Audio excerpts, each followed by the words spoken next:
the TAC Ronin ballistic helmet. Let's talk about some of the features and what it offers, or is it just something that looks cool? Is there uniqueness to it that differs from other things that are currently out on the market? Does it allow you flexibility to do your job in the right manner and offering you that versatility as the end user? So the TAC Ronin helmet is what we're going to talk about next. One of the first things that you're going to notice right away is this is a two-piece helmet system. You have the forward portion of the helmet, and then you have the back. Now, this seems really weird to me, and I'm used to, you know, normal either carbon fiber. I'm used to other ballistic helmets, even dating back to the Mitch, the high cut over the ears. And when this thing came in two pieces, the first thing that I did was I put it all together and then put it on my head, because that's what made sense. It was completely built, and then of course, because like a lot of others, I don't really read the instructions until things aren't working. I was wondering what this strap was. I was like, man, when I put this helmet on, this strap's right in my way. So I just kind of pushed it up, got it out of the way, and just used a chin strap. However, it's not designed to be put straight on top of your head as a one piece. It's designed for two separate pieces. And one of the main reasons for that is in the event you take a round and there's a lot of deformation, whether it's in the top or whether it's in the back or the side, to have this thing break apart is very, very crucial. And it's something that, you know, sometimes you just don't stop and think about when it comes to design. The thought process is, hey, we get one helmet, we put it over our whole entire head and we're good. But the reality is when we have that deformation on the inside, we might actually be causing more injury by trying to pull a one-piece helmet off of our head. So something that is kind of unique, a little different for most of us that are used to just putting on a helmet on top of our head and not doing it in two pieces.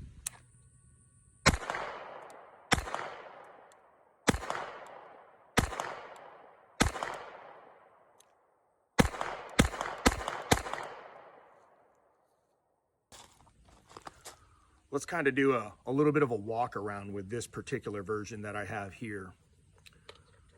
This is a 2A and in some spots 3A. Believe it or not, for helmets, that hasn't been changed since 1986, which is kind of surprising, meaning the NIJ guidelines. But you can find many videos online of this stopping up to a 44 Magnum. I believe the deformation is like 24.4 something millimeters or something like that, which is still significant, but didn't get a penetration. Generally meaning like it stopped and it would probably be touching, the inside of the Kevlar would be touching your face, depending upon how your face fits into this particular mask. A couple of the features, the way I have this mask set up right now, and that can be changed, is you have these magnetic panels, right? They still offer ballistic protection. I'm going to assume once it gets popped once, it's probably coming off. So I don't think the magnet's going to hold it that hard. However, with that said, one of the other interesting aspects is they have a full one piece that wraps completely around. So you would do away with this, even the front of the nose, which is ballistic as well. You would do away with that and run that one piece mandible, okay? That's going to offer you a lot of protection. Drawback to that, as your protection level goes up, what it's gonna impede is your ability to, say, shoulder a rifle. Now, if you were not concerned about that because you're running, say, lasers, then you would just make do with running a laser and then having more coverage. If you weren't running that, but you were running a pistol, you would have that same ability, maximum protection, and you wouldn't have to worry about cheeking the gun. So for me, I like having a panel that I can take off so I can cheek the rifle. That other one-piece mandible, one of the other cool aspects about that is that it would be really good for those that do breaching. Okay, so this helmet has more than just a shooter capability to it. When we start thinking about breaching, we might be in a situation where we get a lot of fragmentation back on us, on the breacher specifically. So this helmet's going to afford that. Now, there are some weak spots in the helmet. It's going to be at some point, usually where the joints are. The lenses, they're not ballistic, but they're ANSI rated. So the lenses typically will stop, I believe you're talking about smaller projectiles, maybe birdshot, but eventually it's going to penetrate through the lens. So the way I look at it is I don't count on the lens for ballistic protection, just like I don't count on these iPros to stop a 9mm or 357 round either. When you're wearing a helmet, one of the things that I found was, and you can do this with the foam and all the other inserts that they give you, how close are you getting your eyes to these lenses? Once you get it set up the right way where your nose isn't pushed against the front and there's plenty of room up there, I like to get my eyes as close to the lenses as possible. The horizontal view is 160 degrees, and then the lateral view is 140 degrees. I was a little concerned that if I put this helmet on, I'm gonna lose a lot of peripheral vision. And the reality is that I'm getting pretty damn good coverage, and I've got a pretty good field of view, or what I feel is reasonable considering what this is. Now, we know that during aggressive activity, we could get hot, and if we start getting hot, all this stuff's gonna start fogging up. We have a fan unit on top. Takes a 9-volt.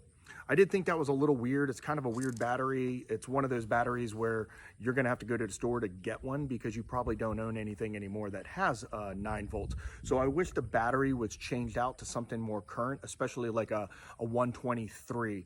Now they probably did it for sizing. However, I think eventually they could get it to a 123 style of battery. That way we have the same batteries on us for our lights and our weapons and everything else, and there's a lot of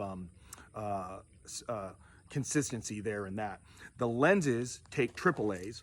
So what happens is there's two fan systems going on here.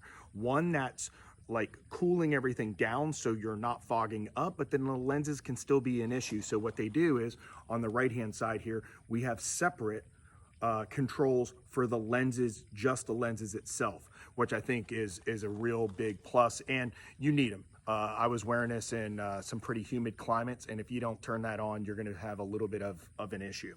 The night vision mount, that really surprised me. I looked at this angle, and I was like, there's no way that's gonna work. So nevertheless, I waited until it got dark, threw my nods on, and then just worked them, and man, I was really shocked. So a lot of thought and engineering has gone into this. So what I'm looking at is a ballistic helmet that I can utilize as a shooter, as a breacher. I can work night vision as well with this. The mount, the Wilcox mount, is what I normally use. And then of course I had a pair of TNVC Sentinels, and it kind of looks like it's not gonna line up, but man, it worked out really well.